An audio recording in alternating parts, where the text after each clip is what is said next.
कर्पूरकांति देहाय ब्रह्ममूर्तिधराय च வேதசாஸ்திர பரிஜ்ஞாய தத்தாத்ரேய நமோஸ்துதே. அன்பான யூடியூப் நேயர்களுக்கு என்னுடைய அன்பு கலந்த பணிவான வணக்கத்தை தெரிவித்துக் கொள்கிறேன். கன்னிராசி அன்பர்களுக்கு கடந்த சனி பயிற்சி நடந்ததுலேருந்து எதிர்பார்த்த அளவுக்கு மிகப்பெரிய வெற்றிகள் என்பது வரவில்லை. அதுதான் உண்மை. ராஜயோகம் தரக்கூடிய சனி பகவான் கன்னிராசி அன்பர்களுக்கு எதிர்பார்த்த அளவுக்கு வெற்றிகள் என்பதை குவிக்கவில்லை. காரணம், கன்னிராசி அன்பர்களுக்கு 5-6 கூடியவனாக வருகின்றான். சனி பகவான் 6ல் கும்பத்தில் வந்து மூலத்திரிகோண வீட்டில் பலம் பொருந்திய வீட்டில் அமர்ந்திருந்தும் கூட 6 வந்து சனி பகவானுக்கு உகுந்த இடம்.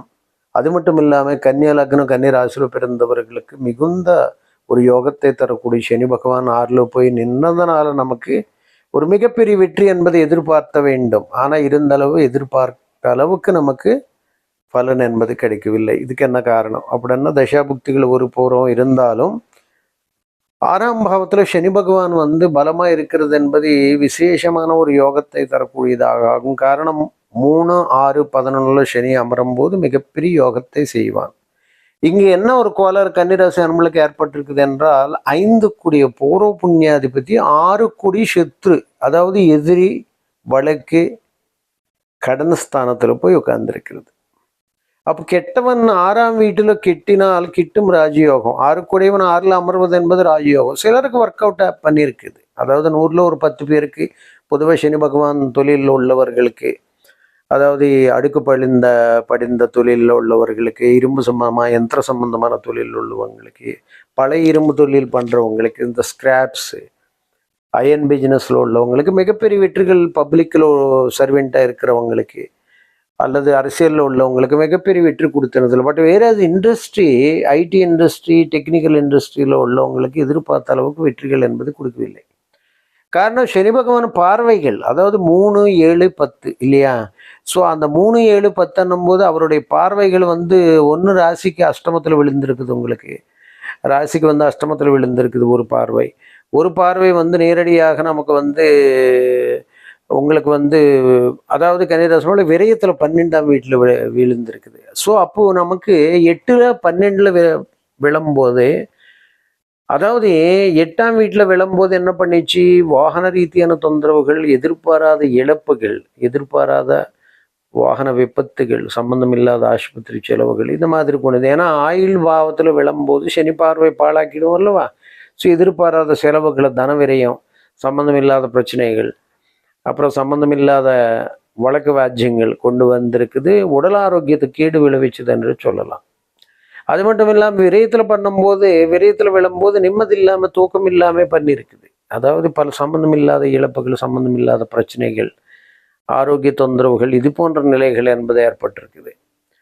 அது மட்டும் இல்லாமல் அவர் வந்து நமக்கு எல்லா வகையான வெற்றிகள் கொடுக்கக்கூடிய நிலையில் இருந்திருந்தும் எதிர்பார்த்த அளவுக்கு வரல. இதன் விளைவாக நம்ம கடந்த 2.5 ஆண்டு காலம் என்ன நடந்திருக்குதுன்னா, நிறைய பேருக்கு வேலைகளில் வந்து டிசப்பாயின்மெண்ட்ஸ் ஏற்பட்டிருக்குது. செய்யும் தொழில் எதிர்பாராத வெற்றி, எது செய்தாலும் தங்கு தடை என்றது நிலவுகிறது. அதாவது எல்லா விஷயத்துல இந்த கிட்டத்தட்ட 2 வருஷத்தளவில் அவங்களுக்கு ஒரு மிகப்பெரிய டிசப்பாயின்மெண்ட்ஸ் தான் நடந்திருக்குதுன்னு தான் சொல்லலாம்.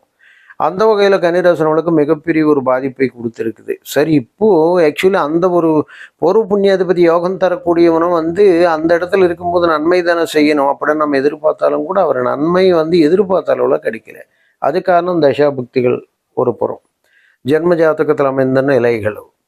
எப்படி என்று பார்த்தால், நமக்கு வந்து உத்திர நட்சத்திரத்தில் பிறந்தவர்களுக்கு சூரிய தசையில் அவங்க பிறந்ததுனால, சூரிய தசை, சந்திர தசை, செவ்வாய் தசை வந்து அவங்களுக்கு பால்யத்திலேயே போயிடுது, இளமை வயசுலேயே படிப்பு இதெல்லாம் போயிடுது. அதுக்கப்புறம் வரக்கூடிய ராகு திசையிலும் மாட்டிக்கிட்டாங்க. ராகு வந்து ஒரு சுபருடைய பார்வை பெற்றிருந்தால், அதாவது குரு பகவானுடைய பார்வை அல்லது சுப கிரகங்களுடைய சேர்க்கை அல்லது 3, 6, 11 இந்த மாதிரி உபச்சய ஸ்தானங்களில் அவர் அமர்வதனால மிகப்பெரிய யோகத்தை ஜென்ம ஜாதகத்தில் ராகு நிச்சயமாக கொடுப்பான். அவங்களுக்கு வந்து ராகு திசையில் வந்து மிகப்பெரிய யோகங்கள் செய்யும். ஏன்னா 9 புக்திகளில் நமக்கு எப்பவுமே பெரும்பாலும் 6 புக்திகளை தான் நன்மை செய்வன்றது நீங்கள் நன்றாக உணரக்கூடிய உண்மை. ஏன்னா எல்லா நன்மைகளும் புக்திகள் நன்மை செய்யாது. 6 புக்திகள் எதுக்கு சொல்கிறோம்னா, இதில் 3 புக்திகள் வந்து ஏதாவது 6, 8, 12 மறைவு ஸ்தானங்களை சம்பந்தப்படும் போது எதிர்பாராத விரயங்களை கொண்டு வரும். 6 புக்திகள் என்பது மிகப்பெரிய ஒரு யோகத்தை அள்ளித்தரக்கூடியதாக அமைந்துவிடும். ஏன்னா காரணம் என்றாலும் சுய புக்தி பலன் தராது, நமக்கு எல்லாருக்கும் அறிந்த உண்மை அது. இப்போ ராகு மகாதிசையில் ராகு புக்தி நிச்சயமாக நன்மை செய்யாது.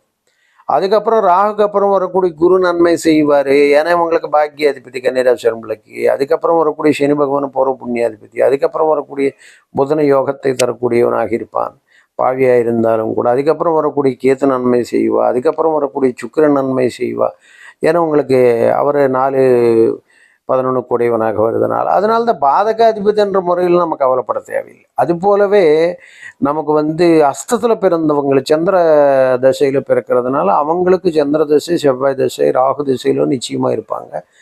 இளை வயசில் ராகு நல்லா அமர்ந்து நல்ல நட்சத்திர சாரங்களை வாங்கியிருந்தால் மிகப்பெரிய யோகத்தை செய்வான். அதுபோல் 3, 6, 11 சுபக்கிரகங்களுடைய பார்வை, சுபக்கிரகங்களுடைய சேர்க்கை மிகப்பெரிய யோகத்தை அள்ளித்தரும். ஸோ அவங்களுக்கு வந்து ராகதிசை மட்டும் இல்லாமல் குரு மகாதிசை, அதுக்கப்புறம் வரக்கூடிய, ஏன்னா குரு நிச்சயமாக மிகப்பெரிய நன்மை செய்வா கன்னிராசி. காரணம் என்றால் அவர் பாக்கியாதிபதி. ஸோ பாக்கியாதிபதி 6 கூடியவனாக இருக்கிறதுனால தான் பாக்கியாதிபதி பாக்கியம் செய்யக்கூடிய நிலையில் அவர் வந்து எந்த விதமான கெடுதல் நமக்கு நிச்சயமாக செய்ய மாட்டார். மிகப்பெரிய ஒரு பாக்கியத்தை அள்ளி தருவனாக குரு வந்து மிகப்பெரிய ஒரு யோகத்தை தரக்கூடியதாக அமைந்துவிடும். ஜென்ம ஜாதகத்தில் குரு நல்ல நிலையில் இருந்திருந்தால் 16 வருஷம் 16 செல்வங்களை எளிதாக பெறுவார்கள் கன்னிராசி அன்பர்கள். அவர் பாதகாதிபதி தானே, எப்படி நன்மை செய்வா அப்படின்றது நிறைய பேருக்கு ஒரு அச்சம் உண்டு. அப்போ நமக்கு என்னன்னா, பாதகாதிபதி என்ற முறையில் வந்து பாதகாதிபதி பாக்கியாதிபதியாக இருக்கிறதுனால கன்னிராசி 2, 9 கூடியவர்கள் பாக்கியத்தை நிச்சயமாக செய்வான். அது மட்டும் இல்லாமல் கன்னிராசி நம்மளுக்கு இன்னொரு யோகத்தை தரக்கூடிய நிலை என்ன அப்படின்னு பார்த்தோம்னா, இங்கே வந்து நமக்கு அஷ்டமாதிபதி செவ்வாய் 3, 8 கூடையவனாக இருக்கின்றான் இல்லையே. இந்த 3, 8 கூடையவன் ஏதாவது 11 கூடையவனாக இருந்தாலும் நன்மை செய்வான்.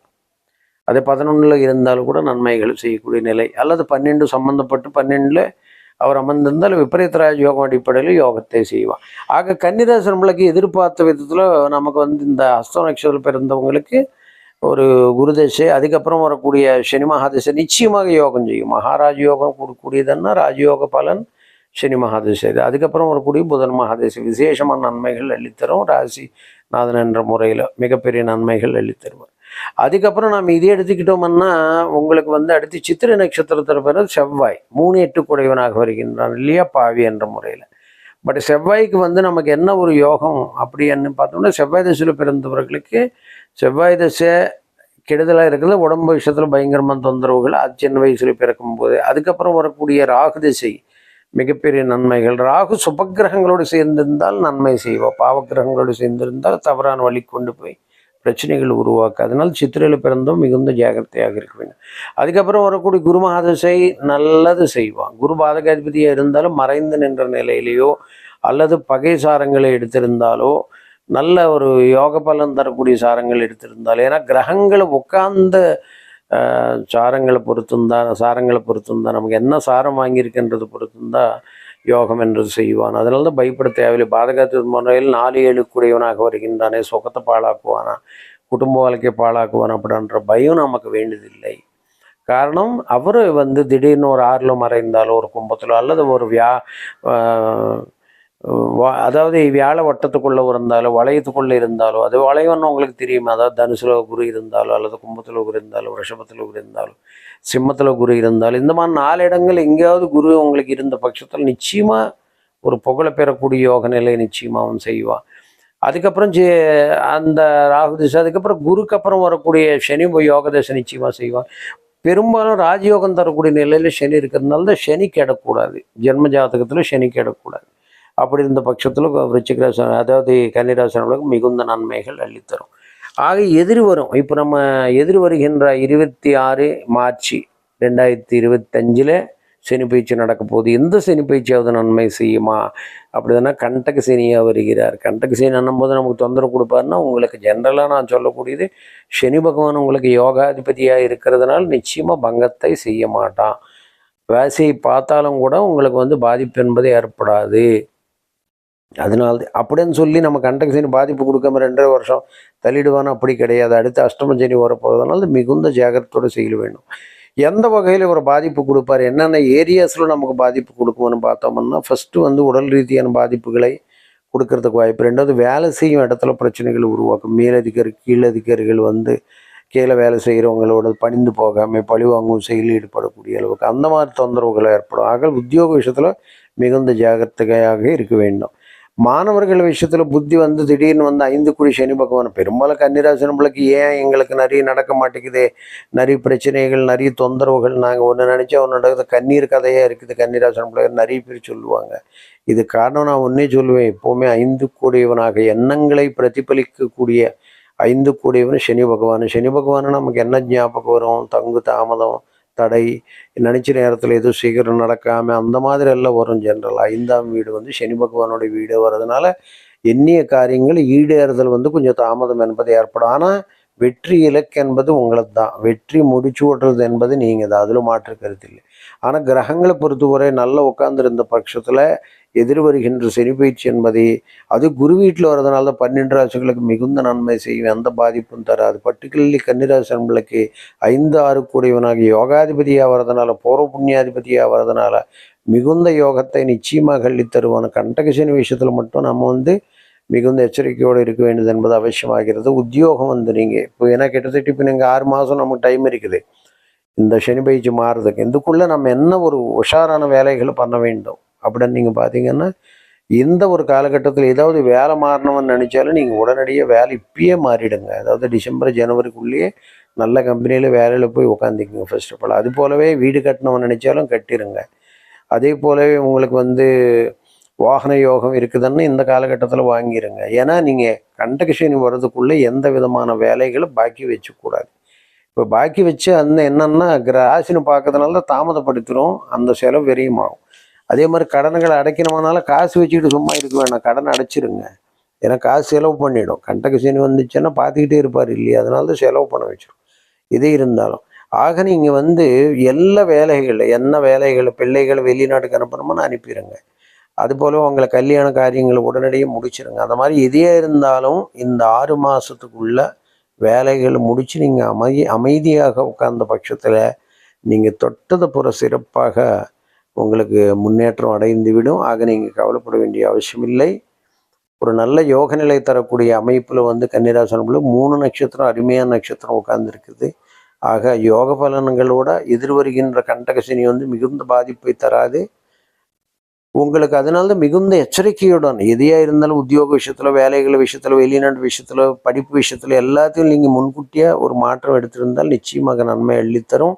ஆக கண்டகசனியை வந்து சந்தோஷமாக நீங்கள் எந்த விதமான பாதிப்புகள் இல்லாமல் அதுக்கு உண்டாகிய ஒரு 6 மாதத்து கேப்லேயே நீங்கள் எல்லாம் முன்கூட்டியாக முடிச்சிருந்தாலும் உங்களுக்கு எந்த விதமான பாதிப்பு இல்லாமல் நினச்ச காரியங்கள். ஏன்னா அந்த காலகட்டத்தில் நீங்கள் எது தேடினாலும் உங்களுக்கு டிசப்பாயின்மெண்ட் கொடுக்கும். அதுக்கு முன்கூட்டியே நீங்கள் பண்ணியிருந்தால் வெற்றி என்பது உன் பக்கம். சர்வேஜனா சுகினோ பவ சுகி பவ.